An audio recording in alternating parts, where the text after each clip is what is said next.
हमें करना है पेयर ऑफ स्ट्रेट लाइन्स।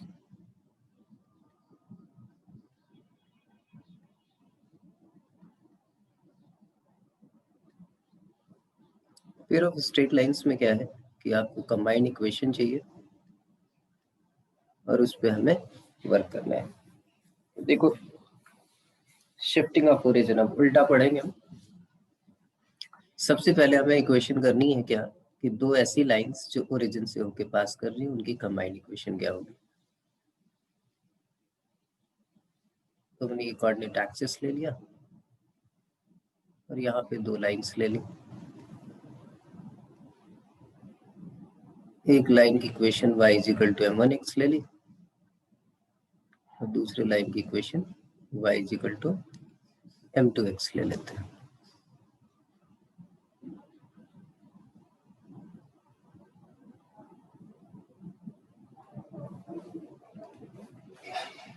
ये हमारे पास है y equal to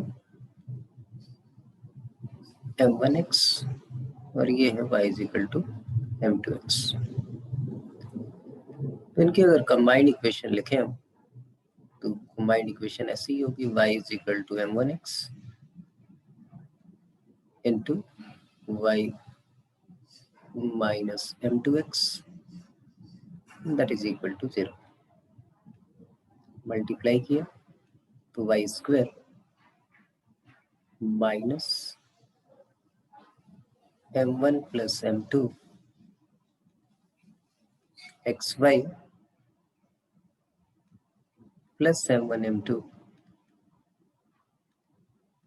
x square that is equal to 0। ठीक है जी।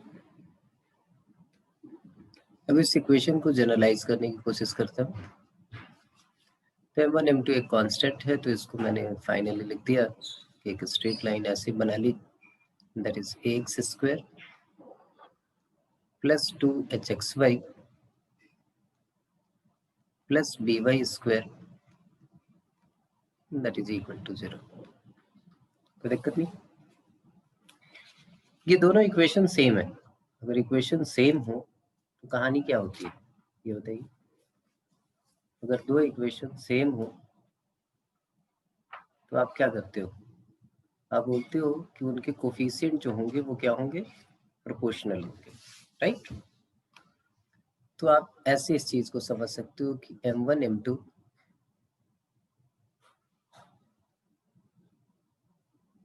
Upon a is equal to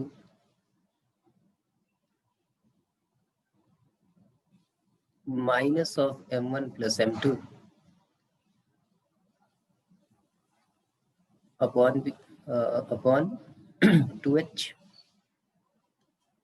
is equal to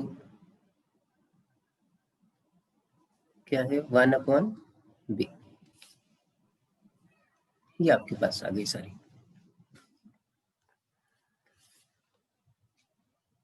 इन दोनों से अगर देखें हम, इन दोनों को कंपेयर करें, इन दोनों को अगर कंपेयर करें तो क्या आ जाता है हमारे पास कि m1 m2 is equal to a by b and m1 plus m2 that is equal to minus 2h by b।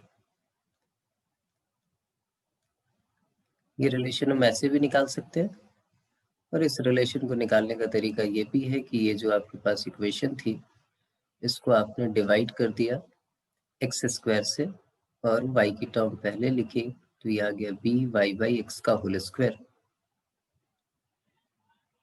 Plus 2h y by x plus a that is equal to 0। इस वाली equation के दो root होंगे क्योंकि ये जो equation है इसको जरा ध्यान से देखो तो ये क्या है basically y by x is equal to m2 और ये वाली इक्वेशन क्या है that is y by x is equal to m1। तो y बाई एक्स की टर्म में अगर चेंज होगी तो सम ऑफ द रूट, दो रूट होंगे इसके, एक m1 एंड m2। तो यहीं से दिख रहा है आपका सम ऑफ द रूट जो होगा वो क्या हो जाएगा minus 2h upon B, product of the root जो हो जाएगा वो हमारे पास क्या हो जाएगा that is a by B. कोई दिक्कत नहीं। अब यहाँ से क्या क्या चीजें आ सकती है हमारे पास, तो इन दोनों के बीच का एंगल हम निकालते हैं। तो एंगल क्या होगा, एंगल होगा हमारे पास tan theta is equal to m1 minus m2 divided by 1 plus m1 m2। यही होता है हमारा m1 minus m2 divided by 1 plus m1 m2। अब m1 माइनस m2 क्या है, m1 माइनस m2 है m1 प्लस m2 का whole square minus 4 times of m1 m2 इसका under root divided by 1 plus m1 m2। ये हमारे पास relation है, हमने यहाँ पे पुट किया। देखिए m1 प्लस m2 की वैल्यू ये है, तो आपके पास ये आ गया, that is 4h square upon b square minus 4a upon b whole divided by 1 plus a by b. और ये सारा सिंप्लीफाई कर लें तो हमारे पास आ जाएगा twice of h square minus a b divided by a plus b. तो इसका मतलब है कि अगर एंगल निकालना है तो हमें उसको सेपरेट करने की जरूरत नहीं है, आप सिंपली क्या कर सकते हैं, h a n b c के एंगल निकाल सकते हैं कि भाई क्या होगी कहानी। अब इसमें सीखने वाली चीज क्या है कि मैं आपसे बोलूं कि एच स्क्वायर अगर ए बी के इक्वल हो जाए, if h square is equal to ab, then lines क्या होंगी, तो उन दोनों के बीच का एंगल हमारे पास 0 हो गया, तो they are coincident lines.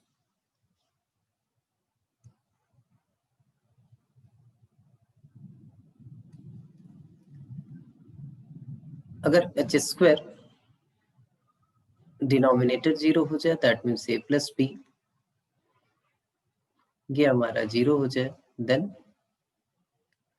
They are perpendicular to each other.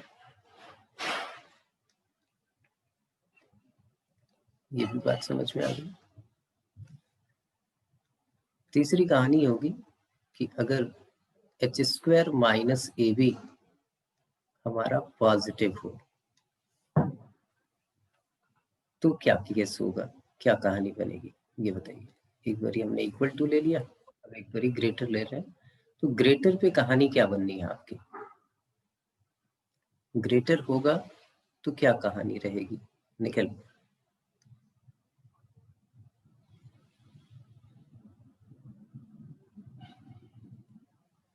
अगर h square minus a be greater than 0 हो तो क्या होगा निखिल?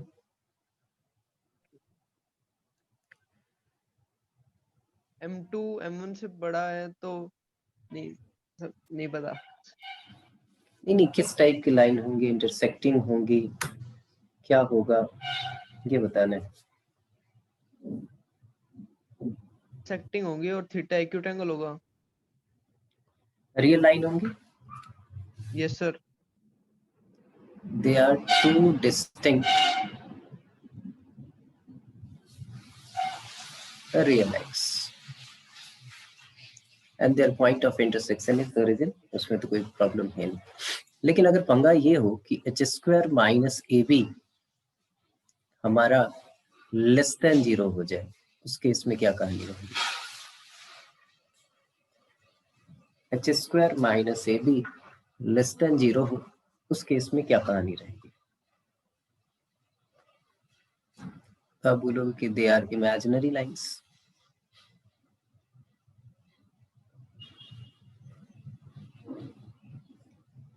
और इमेजिनरी लाइंस के साथ क्या रहेगा कि अगर एक का slope, they are slopes are, अगर एक का स्लोप आप मान लो कि c प्लस आयोटा डी है, तो दूसरे का स्लोप हमारे पास क्या आएगा, इसका कॉन्जुगेट होगा c माइनस आयोटा डी। ये बात याद रखनी, ये कॉम्प्लेक्स में हमारे काम आ जाएगा। ये बात जो है वो हमारे पास कॉम्प्लेक्स में काम आ जाएगी। ठीक है जी, कोई दिक्कत नहीं। अब 3-4 चीजें एक ही क्वेश्चन के साथ सीख लेते हैं कि अगर हमारे पास ये गिवन हो एक straight line 2x square plus 3xy minus 2y square that is equal to 0, तो इन दोनों लाइंस को सेपरेट कैसे करेंगे? पहले इन दोनों के बीच का एंगल वो तो निकालना आता ही है, दोनों लाइंस का स्लोप कैसे निकालेंगे, ये सारी बातें यहाँ से देख लेते हैं। तो सबसे पहले सेपरेट करने का तरीका, ये फंडा जो है इस वाली इक्वेशन पे या अगर ओरिजिन से पास नहीं कर रही है उस वाली इक्वेशन पे किसी पे भी आप अप्लाई कर सकते हो। सबसे पहला काम, आप इसको वाई स्क्वायर का कोफिशिएंट पॉजिटिव कर दो या नेगेटिव ही रहने दो, कोई फर्क नहीं पड़ता है।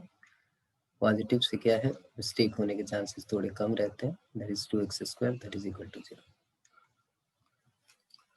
अब क्या करना है हमें, दो रास्ते हैं हमारे पास, सीधा इसको फैक्टराइज कर लें, या फिर कभी कभी फैक्टर्स निकालने में प्रॉब्लम होगी तो सबसे अच्छा आसान सा तरीका वही है कि एक्स स्क्वायर से आप डिवाइड कर लो 2 इंटू वाई बाई एक्स का whole square minus 3 times of y by x and minus 2 that is equal to 0। तो वाई बाई एक्स का क्वाड्रेटिक हो गया, तो वाई बाई एक्स की वैल्यू निकाल लेते हैं, minus b that is 3 plus minus b square that is 9, 4ac that means plus 16 divided by 2a that means that is equal to 4। ये आ गया हमारे पास 5/x and that is equal to 3 plus minus ये 16 plus 9 25, ये plus 5 upon 4। तो दो line यहाँ से हमारे पास निकल के आ गई, एक आ गई y/x is equal to 5 plus 3 8 divided by 4 that is equal to 2 and y/x 3 minus 5 3 minus 5 that is equal to minus half। अब जरा रिलेट करो, अगर आपको पता है कि अभी भी आपने देखा था कि a और b अगर अपोजिट साइन वाले हो तो a प्लस बी हमारा क्या हो जाएगा, 0 हो जाएगा, और a प्लस बी अगर 0 हो गया तो दोनों लाइन परपेंडिकुलर होंगी। तो एक का स्लोप अगर 2 है तो दूसरे का स्लोप अपने आप -1/2 हो जाएगा। तो एक तो सेपरेट करना आ गया, एंगल निकालना है तो एंगल आप निकाल ही सकते हो, m1 m2 आपका निकल ही गया, ये m1 है ये m2 है, ये दोनों निकल ही गए।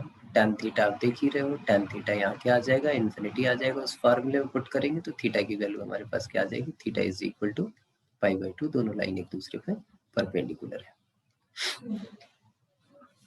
ठीक है, कोई दिक्कत। अब हम आ जाते हैं क्या, इसी का रिलेशन जो है वो देखते हैं किसी दूसरी वाली लाइन। एक लाइन थी हमारे पास second degree equation, second degree equation थी हमारी x square plus 2hxy plus by square plus 2gx plus 2fy plus c is equal to 0। इसको क्या बोलते थे, that is generator of conic. इसी से सारी लाइन सारी चीजें निकली हैं, pair of straight line, circle, parabola, ellipse, hyperbola, सब कुछ डिफरेंट कंडीशंस के लिए। इस लाइन और इस लाइन में आप कंपेयर कीजिए, क्या बात है कि भाई ये दोनों कैसे डिफरेंट हैं, ये बताइए मुझे। X square plus 2hxy plus by square is equal to 0। This line and this line, इन दोनों में डिफरेंस क्या और सिमिलरिटी क्या? ये दोनों ये तो ओरिजिन से पास कर ली। हाँ, पहले वाली दूसरे वाली ओरिजिन से पास कर रही है, और पहले वाली अगर स्ट्रेट लाइन की इक्वेशन को रिप्रेजेंट करती है तो तब की बात कर रहे हैं। अगर स्ट्रेट लाइन की इक्वेशन को रिप्रेजेंट कर रही है तब की बात कर रहे हैं। उसके लिए कंडीशन क्या होगी, वो कंडीशन आपको पता ही है। कौन कौन सी कंडीशन होती है कि delta is equal to 0। Delta क्या होता था हमारा, वही डेल्टा होता था,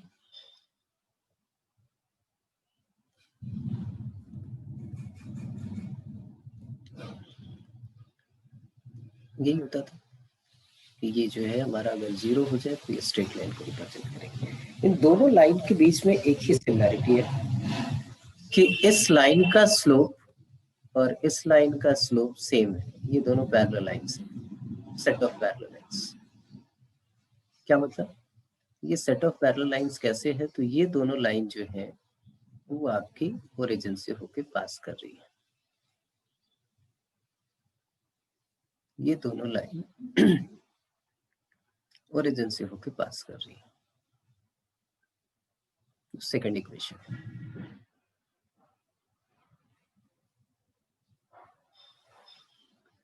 और ये दोनों लाइन जो है इनका पॉइंट ऑफ इंटरसेक्शन अलग है, ये ओरिजिन से पास नहीं कर रही, बस बाकी सारी चीजें जो है वो सेम है। एक लाइन अगर इसके पैरेलल होगी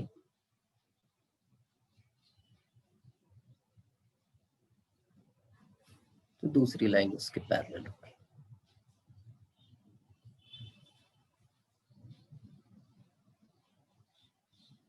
बस फर्क इनके बीच क्या है, इनके बीच फर्क एक ही चीज का है, that is point of intersection का।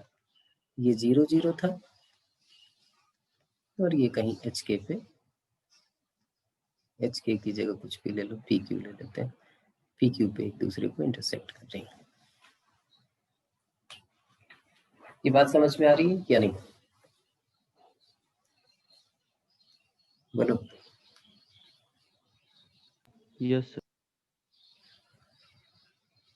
तो इसका मतलब क्या है कि जब दो लाइन ऐसे लेते हैं, L1x प्लस M1y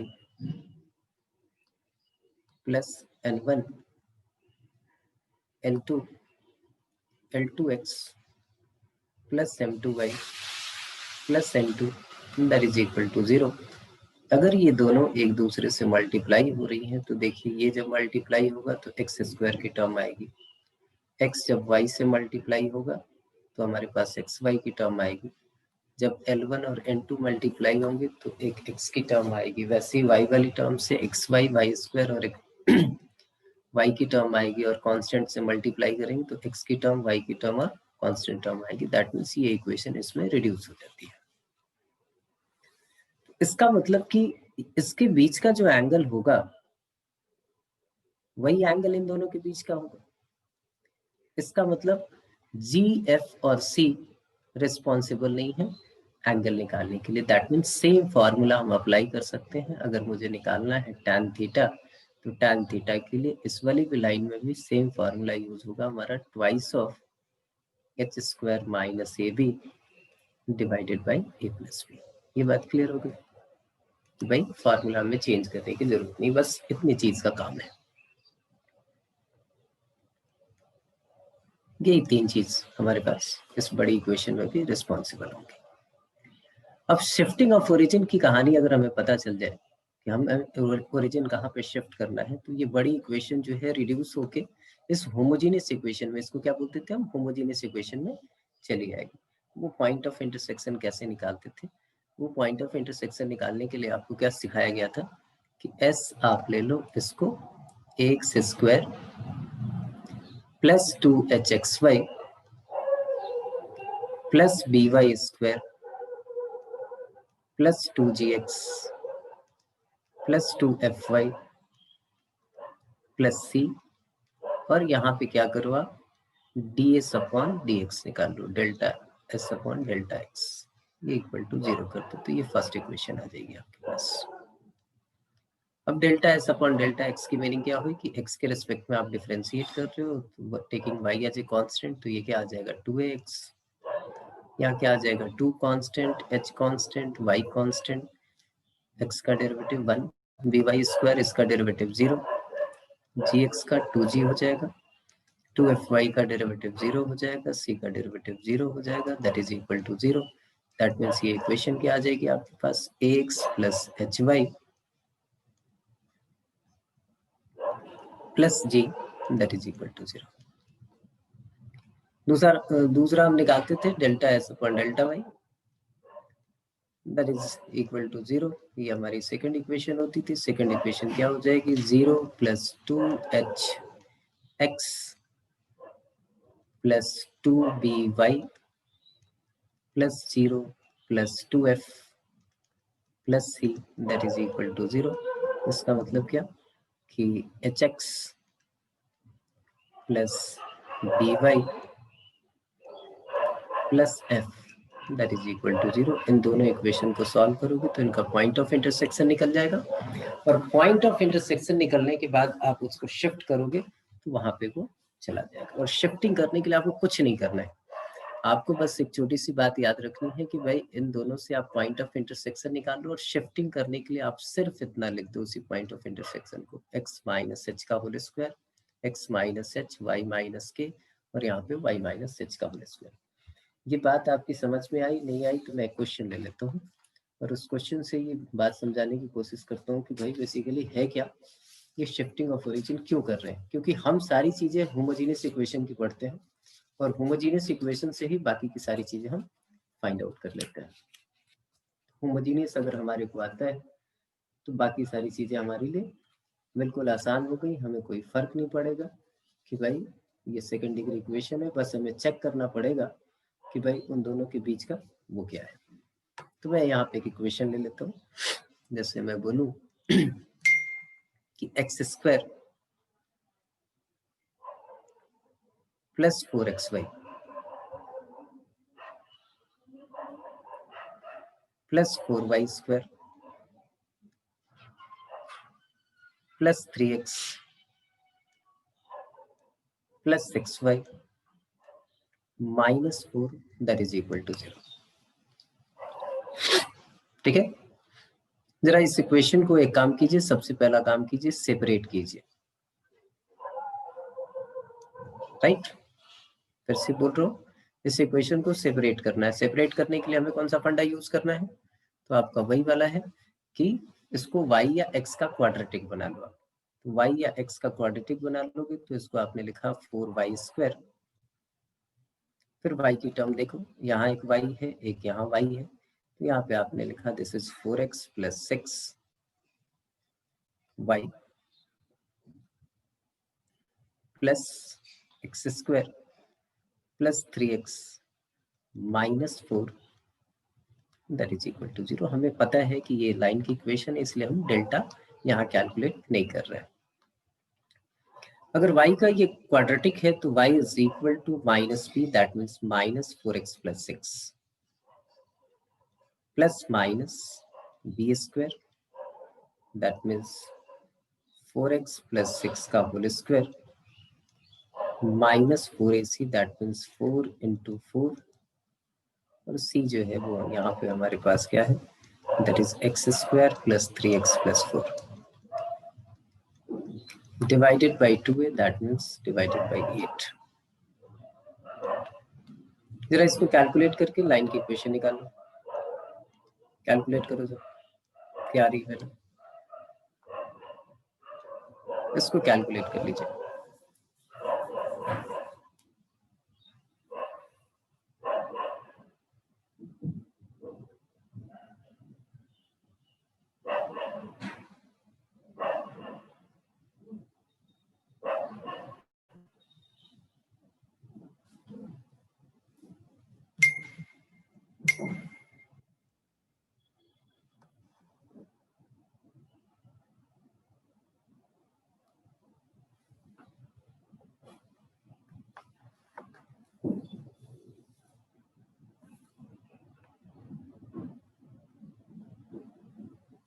इसको कैलकुलेट करो,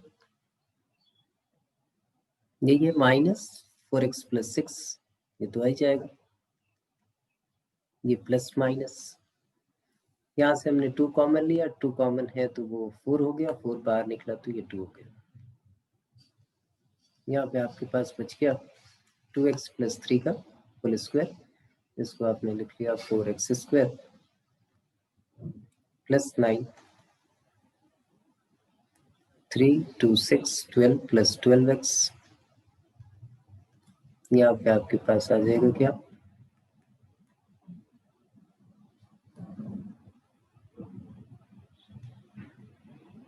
minus 4x square minus 12x and minus 16।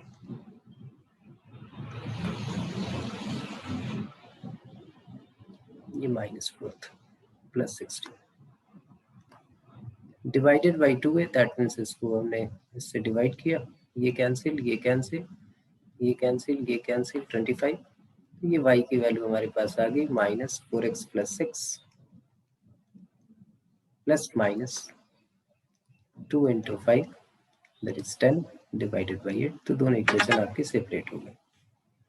यहाँ से आप पॉइंट ऑफ इंटरसेक्शन निकाल सकते हो अगर ये लाइन पैरेलल ना हो तो। यहाँ पे ये लाइंस जो है वो आपकी पैरेलल होगी तो कोई पॉइंट ऑफ इंटरसेक्शन नहीं निकलेगा। ये देखिए 8y is equal to -4x - 6 + -10। तो दोनों लाइंस का स्लोप सेम हो जाएगा। अब यहाँ से हम ये फंडा यूज करते हैं कि चलो भाई ds/dx निकाल लेते हैं। ds/dx निकला हमारा, that is equal to 2x, zero करना है उसको, that is equal to 2x plus 4y, 4y² आपका 0 हो गया, plus 3 that is equal to 0, और ds/dy डेल्टा y ये हमने निकाला इक्वल टू 0। तो देखिए ये क्या आएगा, ये हमारे पास आ गया पहले 4x प्लस 8y एंड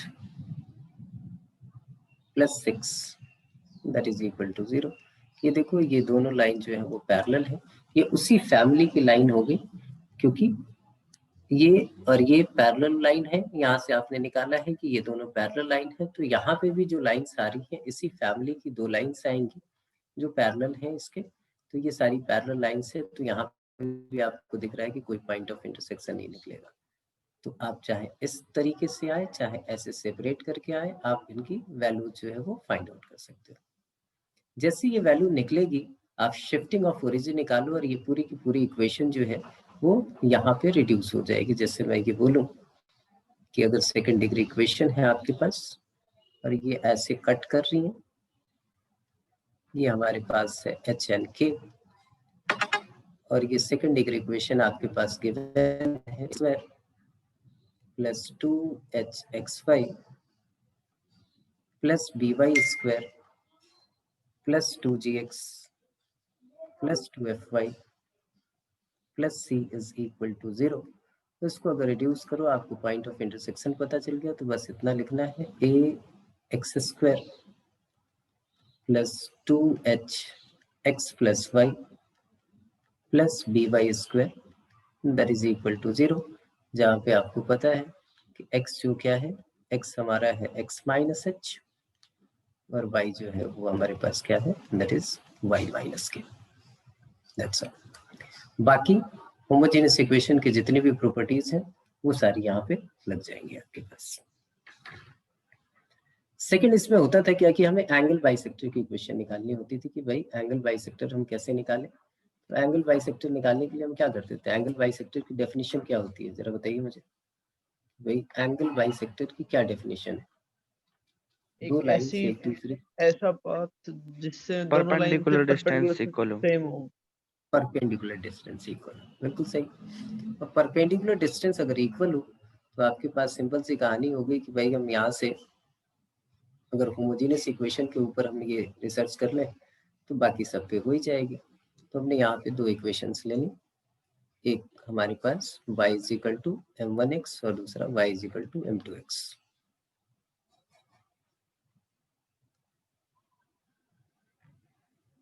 ये या कंबाइंड इक्वेशन हमारे पास गिवन है, कोई दिक्कत नहीं। ये y = m1x और ये है y = m2x। तो एक ऐसा पाथ जहां से परपेंडिकुलर डिस्टेंस जो है वो हमारा इक्वल हो, परपेंडिकुलर डिस्टेंस इक्वल हो तो वो पाथ हम p ले लेते हैं। p से हमने यहाँ पे परपेंडिकुलर ड्रॉ कर दिया, pm यहाँ पे ड्रॉ कर दिया, दैट इज pn। ये दोनों हमारे इक्वल हो। तो ये हमारे पास आ गया y - m1x, ये डिस्टेंस होगा डिवाइडेड बाई √m1² + 1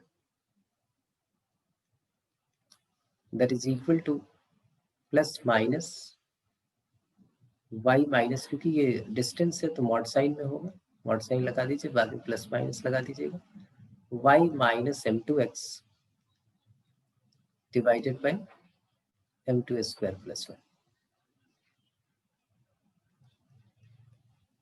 ठीक है, अब दो इक्वेशंस आएंगी, आप जरा ध्यान से देखो तो आपको दिख रहा होगा। एक आएगी y minus m1x divided by m1 square plus 1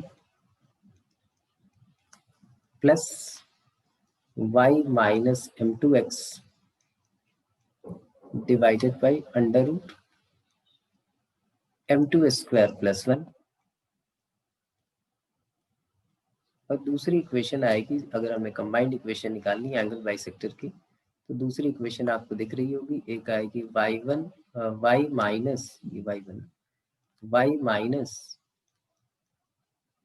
m1x divided by under root m1 square plus 1 and plus y minus m2x, ये प्लस है तो यहाँ पे माइनस लोगे, divided by under root m2 square plus 1, that is equal to 0। तो ये क्या है, a प्लस बी, और ये क्या है, a माइनस बी। तो a square minus b square, ये आपके पास आ गया y माइनस m1x का whole square divided by 1 plus m1 square and minus y minus m2x का whole square divided by 1 plus m2 square, that is equal to 0। आगे हमें simplify करना है, और सिंप्लीफिकेशन में क्या क्या चाहिए होगी, तो हमें ये दो वैल्यूज की जरूरत होगी। कौन कौन सी वैल्यू, एक m1 प्लस m2 की, जिसको आप रिप्लेस करोगे, और m1 m2 और m1 प्लस m2 की वैल्यू चाहिए होगी, जिसको हम यहाँ पे रिप्लेस कर देंगे। तो रिप्लेस करने के बाद हमारे पास जो इक्वेशन आती है वो इक्वेशन क्या होती है बताओ, याद है तो फटाफट, क्या होती है equation, equation of angle bisector. Equation of angle bisector क्या होता है हमारा,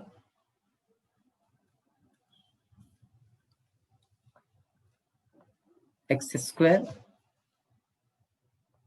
माइनस वाई स्क्वायर, क्या होता था, x square minus y square divided by a minus b, that is equal to xy upon h। अब यहाँ से एक बात समझ में आती है कि जो एंगल बाइसेक्टर्स होते हैं वो एक दूसरे पे परपेंडिकुलर होते हैं, एक इंटरनल एक एक्सटर्नल। देखिए आपको पता है ये लीनियर पेयर बनाएंगे तो ये हाफ एंगल, ये हाफ एंगल, ये दोनों का सम जो होगा वो क्या होगा, यहाँ से आपको दिख रहा है। दूसरा यहाँ से देखो, एक्स स्क्वायर का कोफिशिएंट h, वाई स्क्वायर का कोफिशिएंट माइनस h, तो h माइनस h क्या होगा, 0 होगा। तो एंगल बाइसेक्टर्स जो है वो आपस में क्या होते हैं, परपेंडिकुलर टू ईच अदर। ये बात आपको याद रखनी है, ठीक है।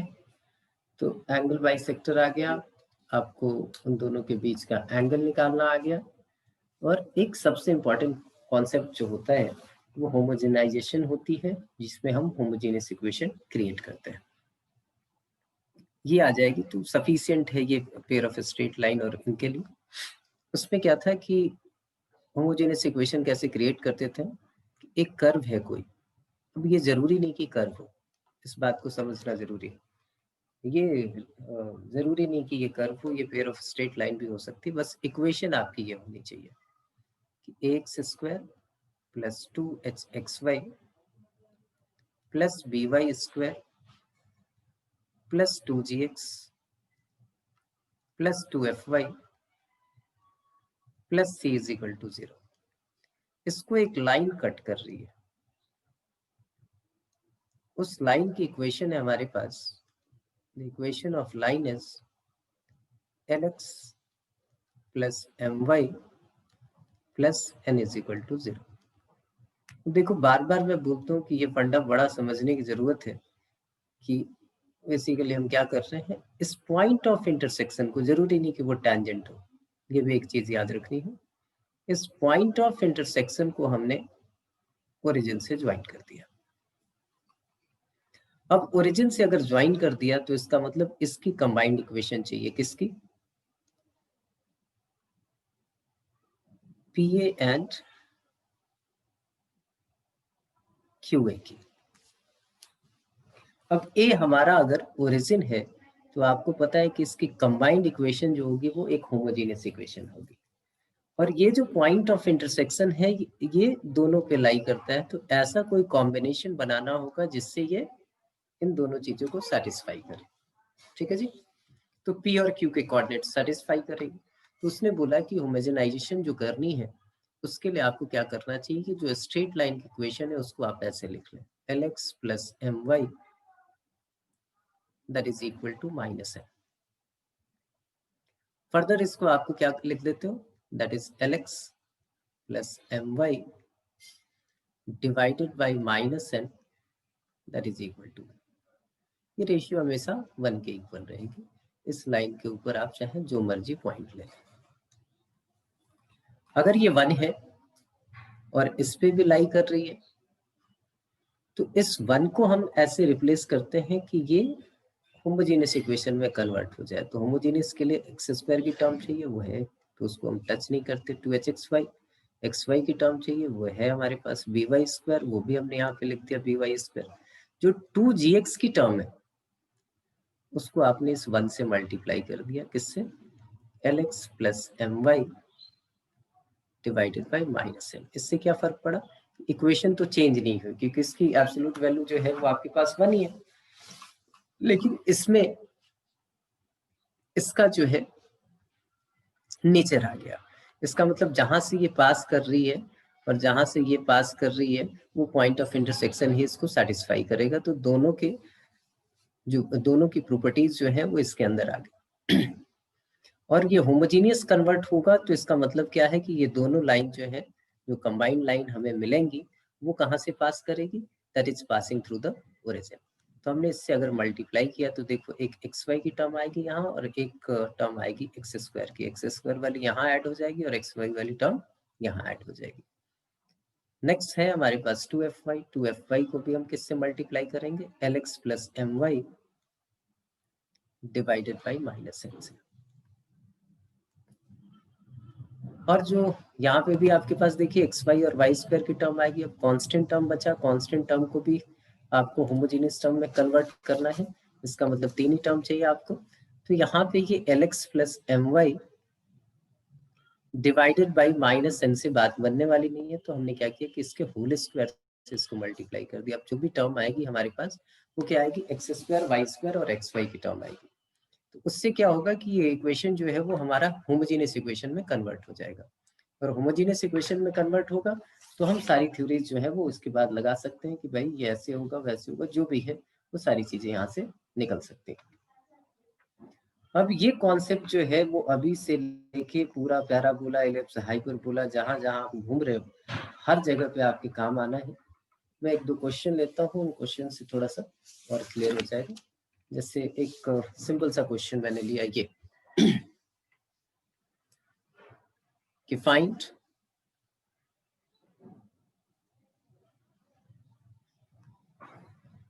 The angle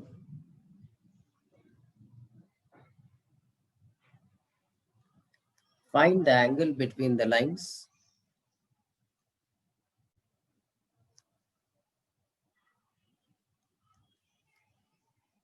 joining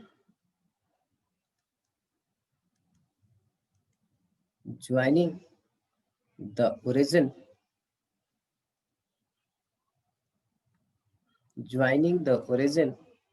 to the point of intersection of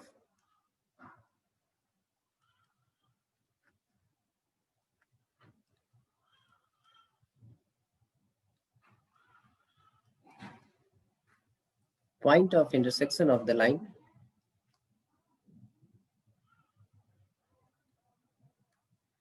point of intersection of the line 2x minus y is equal to 3 and the curve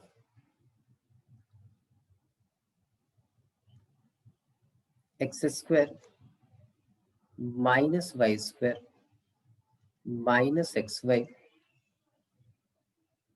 plus 3x minus 6y plus 18 that is equal to 0। हमें angle निकालना है। तो एक रास्ता तो हमारे पास ये है कि हम वो दोनों पॉइंट निकाल लें, y की वैल्यू यहाँ उठा के पुट करें, x का क्वाड्रेटिक आएगा उसको सॉल्व करें, x कोऑर्डिनेट निकलेगा, यहाँ पुट कर देंगे, y कोऑर्डिनेट निकलेगा और फिर ये सारी चीजें करें। लेकिन इससे आपकी चीजें बहुत आसान हो जाती हैं, आप कैलकुलेशन भी नहीं करनी है। कैसी कैलकुलेशन नहीं करनी है? तो इस वाली लाइन को हमने लिख दिया 2x minus y upon 3 is equal to 1, यहाँ उठा के हम पुट कर देंगे। तो उसकी इक्वेशन क्या हो जाएगी, देखो जरा, एक्स स्क्वायर, फिर मैं यहाँ एक्स वाई पहले लिख देता हूँ, फिर मैं वाई स्क्वायर लिख देता हूँ, इन टर्म को तो छेड़ना ही नहीं है हमें, plus 3x into 2x minus y upon 3 minus 6y multiply by 2x minus y upon 3 and plus 18 2x minus y upon 3 का whole square that is equal to 0। थोड़ा सा और सिंप्लीफाई कर लो, देखो x square minus x y plus y square that is equal to, या plus ही रहने तो प्लस एक्स, ऐसे ही रहने तो 2x माइनस वाई, यहाँ से ये 3 से कैंसिल होगा तो ये माइनस 2y, ये हमारे पास आ गया 2x माइनस वाई, और यहाँ पे ये आ गया 3 3 ज़ा 9, तो ये 2 आ जाएगा और ये आ जाएगा 2x माइनस वाई का होल स्क्वायर। अब हमें एंगल निकालना है तो हमें क्या क्या चाहिए, a चाहिए, h चाहिए और b चाहिए। तो एक्स स्क्वायर का कोफिशिएंट देखो क्या है, एक्स स्क्वायर का कोफिशिएंट हम डायरेक्टली सोचते हैं, यहाँ से मिलेगा हमें 1, यहाँ से ये मल्टीप्लाई होगा तो एक आ जाएगा 2, यहाँ पे एक्स स्क्वायर का कोई टर्म नहीं होगा, यहाँ एक्स स्क्वायर का टर्म होगा, वो क्या होगा, देखो 4x square into 2 that is 8। हमने कोई सिंप्लीफिकेशन नहीं करनी। एक्स वाई की टर्म देखिए, यहाँ से आपको मिला -1, यहाँ से एक्स वाई की टर्म ये भी देखिए, ये भी -1, और यहाँ एक्स वाई की टर्म जो मिलेगी वहां पे क्या आएगा, दैट इज -4, और यहाँ एक एक्स वाई की टर्म होगी, देखिए -4xy और ये 2 तो -8। वाई स्क्वायर का देखिए, तो वाई स्क्वायर का आपके पास 1 है, इधर वाई स्क्वायर की टर्म होगी नहीं, इधर वाई स्क्वायर की टर्म में देखिए +2 आ जाएगा, +2y स्क्वायर, और यहाँ पे वाई स्क्वायर की टर्म क्या आ जाएगी, y square into 2 that means 2 आ जाएगा। ये सब आ गया, ये देखिए 2 2 4, 2 + 2 4 + 1 5 -14 एंड ये आपके पास है 11। ए एच और बी आपके पास है। अब आपको क्या करना है, tan थीटा निकालना है, तो tan थीटा निकालने के लिए वही फार्मूला यूज कर लोगे, twice of h square minus a b divided by a plus b, ये लिख दो।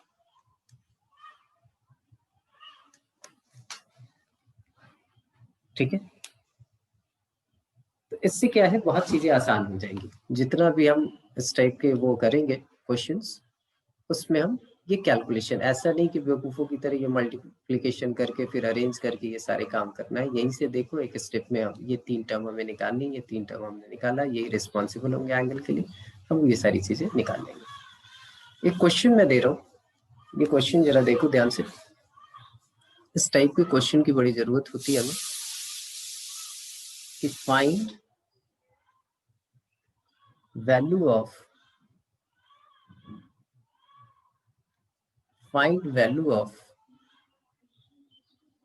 a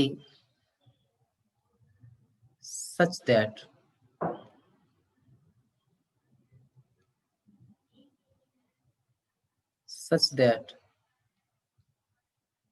portion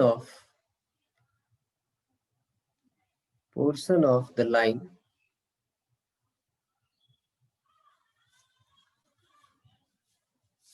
y plus x that is equal to 1 intercepted between the line intercepted between the line x plus ay plus 1 is equal to 0 and ax minus y is equal to 0 subtends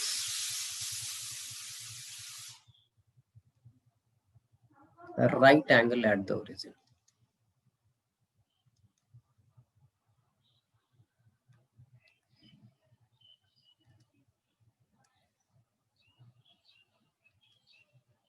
इसलिए अभी समझाया था आपको कि भाई आप जो है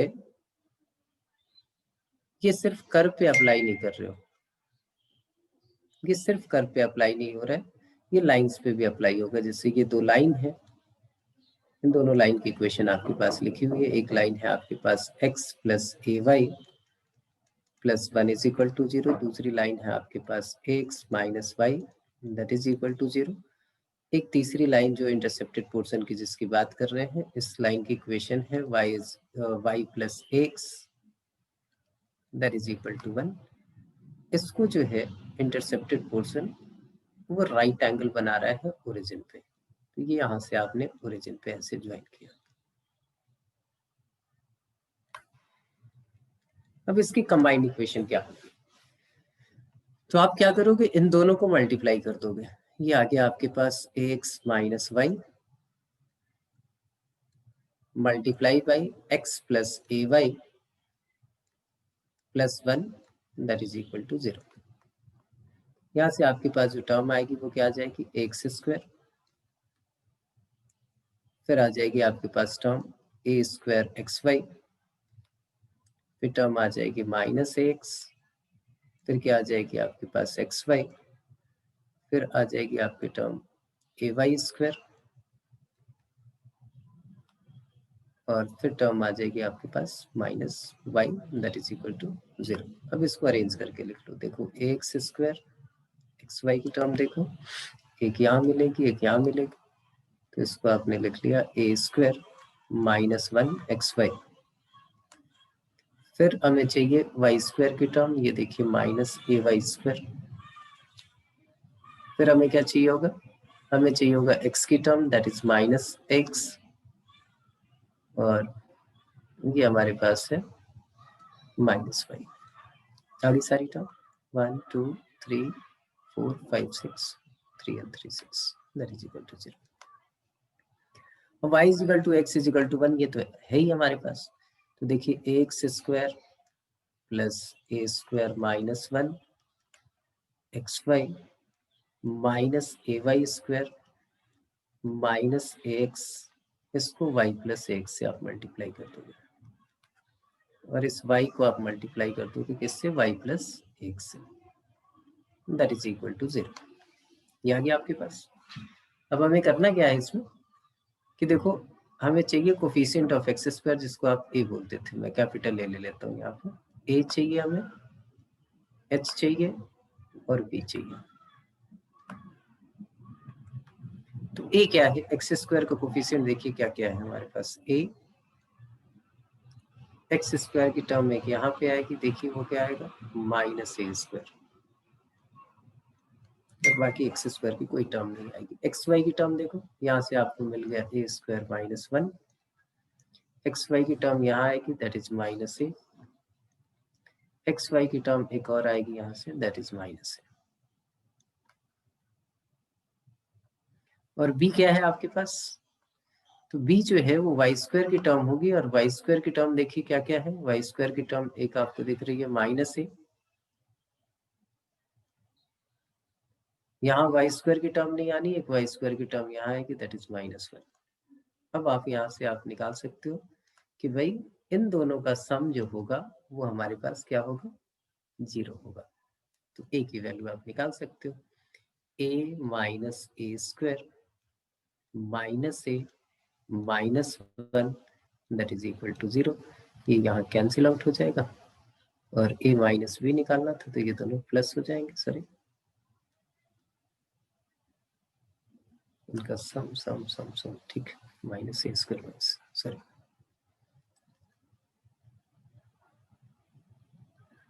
इन दोनों का सम जो है वो हमारा क्या होना है, तो a minus a square minus a minus 1 that is equal to 0, ये कैंसिल आउट हो जाएगा। तो a की वैल्यू जो है वो आपके पास इमेजिनरी आ जाएगी, a की वैल्यू वहां से हमने निकाल ली, दैट इज आयोटा।